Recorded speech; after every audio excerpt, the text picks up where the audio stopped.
All right, Bertie, we're back. The technology, what do they always say? A 4-year-old child could do this. Quick, call one. And so, yeah. Anyway, we were talking about the fact that the Queen, because of your work with the Daughters of the DBE, because of your work with the DBE, the Queen in 1996 wanted to present you with this very special award. And these are so wonderful. And you actually have two of them. I'm going to show them for the camera in a little bit. The little one is the one you wear. Right. Whoops, Jeffrey. Darlene, if you could hold these for me, I'm going to show both of them on that. And this is the little one. So Darlene, if you could kind of just, and then I'll just kind of go like that. There's that one. That's the smaller one. If you could kind of bring it up a little bit, right there. Oh, perfect. And that's the one you would wear like on a dress or something like that. Perfect. Is that the one she pinned on you? Is that the one she pinned on you? Or is this the bigger one? No, actually, she pinned that one on So me. the Queen then pinned this one on you, which for your service as the leader of the national DBE in the United States. And she was, I bet you she was pretty happy because that represented a lot of people throughout the United States. Oh, yes. I mean, and you were, a little bit ago you were saying, and I didn't know this, that some of the work included creating houses and places for elderly British... Yeah, we have 4 homes that we support. Yeah. We try and raise money for them. Mm-hmm. And Wow. that's what we do. Yeah. Oh, that's wonderful.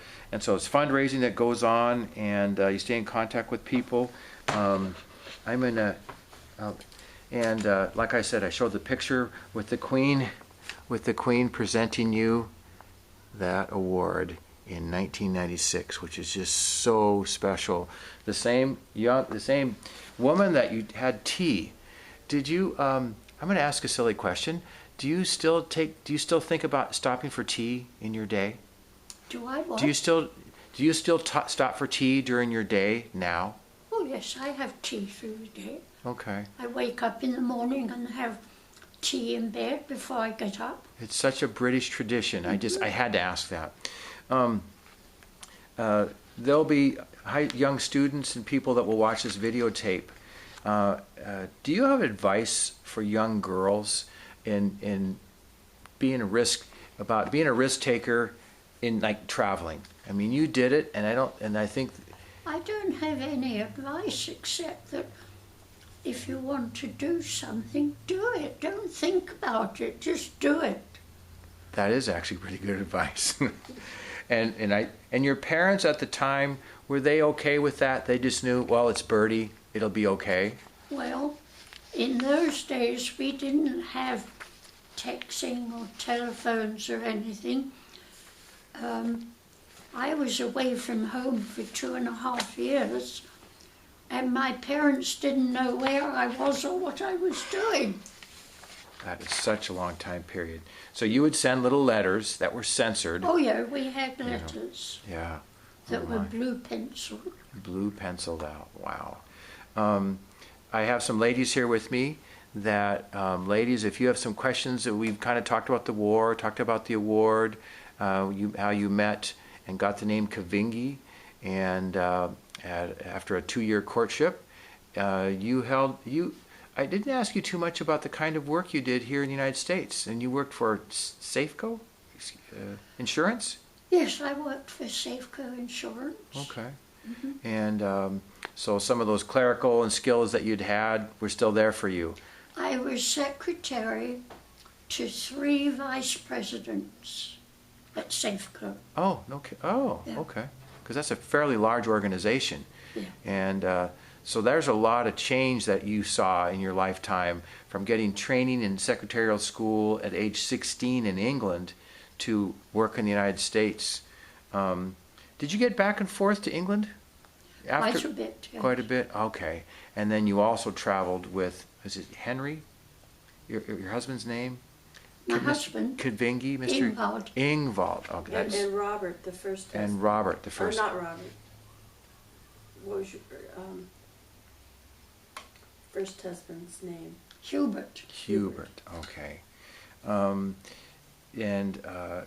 let's see what else I was going to ask you.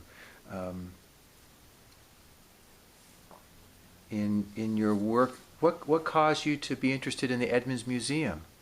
I sat next to you one evening, and I thought, well, this is a lovely woman with this British accent. Who are you? Christine Sellers Yes.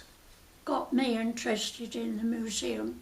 Ah. It was just after Ingvald died, and she said, "Oh, Bertie, why don't you join the museum?" And so that was, what, in 1999, 2000, I can't remember. Okay. And that's been fun. Like I say, you had some ideas at board, and you continue to go to board meetings from time to time. Is that correct? Yeah, I was on the board for a while, yeah. Oh, wonderful.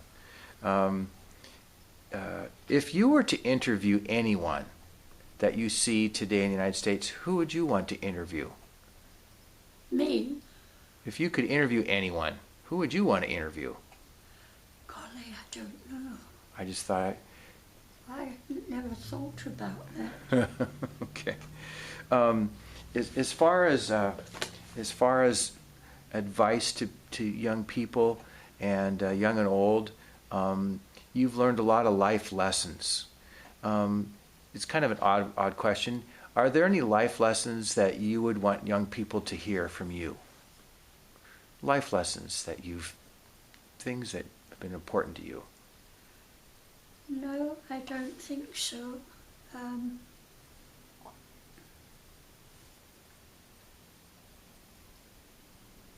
Just meet everything head on and cope one step at a time, I suppose. That's good. That's totally cool. That is so Bertie.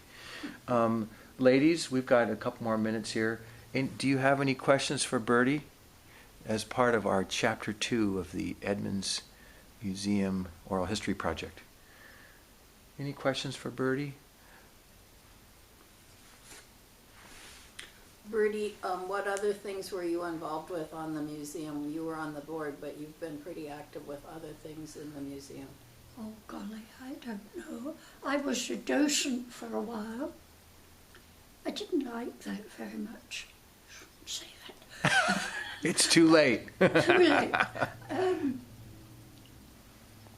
What about your Saturdays? I love the Saturday summer market. Mm-hmm. She plans to do it again this summer. So you're going to be a docent once again at the market, No. or in the museum, or? In the museum booth at the summer market. Okay, very cool.